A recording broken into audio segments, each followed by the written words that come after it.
Ղարաբաղյան հակամարտության կարգավորման բանակցային գործընթացին վերաբերող փաստաթղթերի մի մասը հրապարակվեց 2025-ի դեկտեմբերի 2-ին ԵԱՀԿ Մինսկի խումբը լուծարելուց 1 օր անց։ Փաշինյանը չխաբեց ու հրապարակեց այն։ Հրապարակվեց բանակցային փաթեթը։ Ուր է խոստացված ռումբը, որն այդպես էլ չպայթեց, կամ պայթեց հենց ականը դնողի դաշտում։ Փակ աչքերով, այսինքն մատով, որին կտնեք, շատ ավելի լավ ելք է խոստանում, քան թե ինչ-որ հիմա ունեն։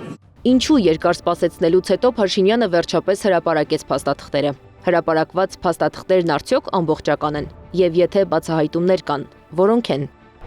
Փաշինյանը փաստաթղթերը հրապարակել է հիմա, որպեսզի նախ շեղի հանրության ուշադրությունը ԵԱՀԿ Մինսկի խմբի լուծարման փաստից, հետո ցույց տա, թե իբր կատարել է խոստումը, կարծում է քաղաքագետ Հրանտ Մելիք-Շահնազարյանը։ Հրապարակված փաստաթղթերը բանակցային գործընթացի 1%-ն էլ անգամ չեն։ Ծաղկաքաղ է արվել, ընդ որում հրապարակված նյութերի մեջ կան նյութեր, որոնք ամենայն հավանականությամբ երբևէ որպես այդպեսին գոյություն էլ չեն ունեցել։ Օրինակ, այսպես կոչված Մեղրի շրջանը Արցախի հետ փոխանակման ծրագիրը, որը օրակարգ էր բերվել 2008 թվականին Լևոն Տեր-Պետրոսյանի կողմից, առաջ անգամ այդ փաստաթուղթը, որ ես ճակերտների մեջ եմ բառը օգտագործում, փաստաթուղթ հրապարակվել է Հայկական ժամանակ օրաթերթում, որևէ փաստական ապացույց չկա, որ նման փաստաթուղթ երբևէ գոյություն է ունեցել, բայց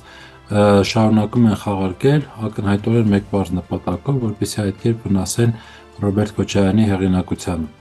Բանակցային գործընթացին վերաբերող 13 փաստաթուղթ է հրապարակվել, որտեղ ներառված են նամակ, հայտարարություններ գագաթնաժողովներում, հանդիպումներում եւ Հայաստանի ազգային ժողովում արված։ Արցախի հարցի կարգավորման շուրջ միայն 13-ից ավելի առաջարկներ են եղել, քննարկվել, եւ բանակցային ընդամենը 13 փաստաթուղթը չէր կարող ցույց տալ ամբողջ պատկերը, կարծում է քաղաքագետը։